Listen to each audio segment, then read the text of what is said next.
Hi everyone, it's Yu. Welcome back to Frugality in Finance.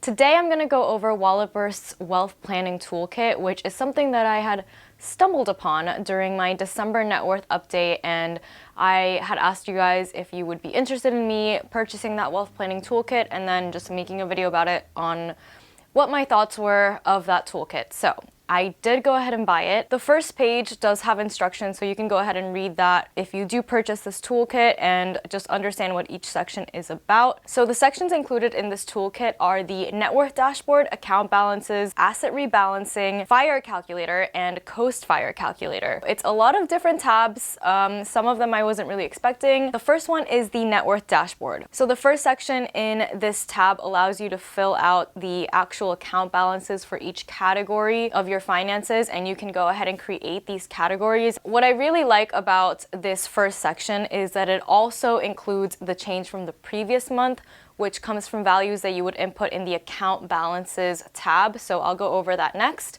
but that's basically how it's getting that percentage change for each category. And I do really like the pie chart that it generates. It's similar to the one that YNAB generates when you look at your spending. Next, we have a smooth line graph of net worth over time. So it actually shows you your net worth for each month that you have filled out in the account balances spreadsheet. Next up is the account balances tab.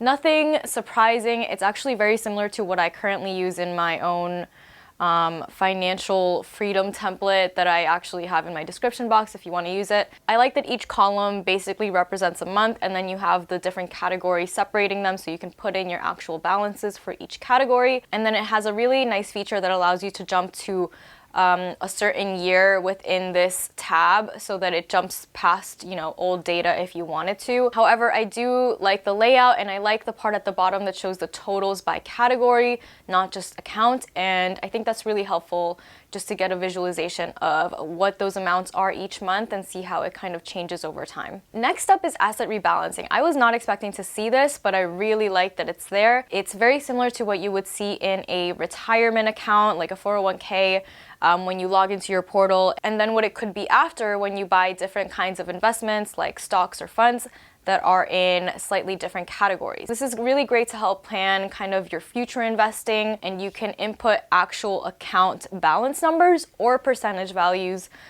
if you want to see what that will look like. The next section is the fire calculator. It is very similar to the coast fire calculator, but again, this is geared towards fire. Besides inputting things like your birthday, retirement age, safe withdrawal rate, inflation rate, that kind of thing, you also have another section that allows you to put in other recurring monthly income. And it allows you to input at what age you're going to start incurring that income and when it'll stop. So that could be really, really helpful if you expect to earn more money from maybe a side hustle later on that hasn't really taken off. The other thing you can use this for, which is not as apparent, is calculating extra spending during certain months and time periods in your life. This could span a few months to a few years, even from now. So you can put the starting age and the ending age when you're gonna have these sources of income or sources of expenses. And the way that you can actually put in expenses or extra spending is by just making the number a negative number. And besides any recurring expenses, you can also put in some one-time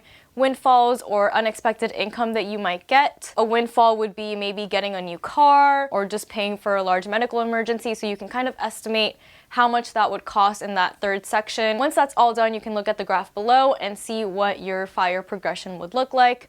The green bar basically shows your income over time, over the years. And if you're above the red line, great. If you're below, maybe reevaluate your spending or your income and see how you can increase it if you hope to reach fire at a certain age. Next, we have the coast fire calculator. So it's very similar to the fire calculator, except it has a few extra inputs in the first section that were not present in the fire calculator. These categories are monthly investment contributions before and after coast fire.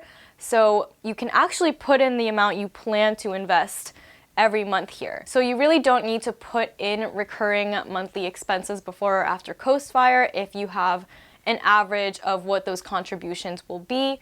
If you want to be conservative, just put a lower number. If you want to make it accurate, I guess, just calculate the average of how much you'll probably contribute until you think you'll reach Coastfire. So that's really helpful because your contributions might change before you reach Coastfire and afterwards. And then you can also include recurring monthly income in retirement. They actually had the sample say Social Security benefit. And then below those sections, we also have a graph which is very similar to the one on their Coastfire calculator on the website. I just think that because they ask for a few more details here, it may be a little bit more accurate than what I've been using, but either way, it's pretty close to what I've been using. So I really do like that it's similar, it's easy to understand, but if you do prefer seeing the actual numbers, you can go ahead and scroll down and look at the tabular view of the data. Overall, I'm a big fan of this tool. I think I'll probably continue filling it out every month now that I have it, but I don't think it's absolutely necessary. If you just want to get a quick and dirty view of your Coastfire situation, fire situation, that's all available on the website for free. $20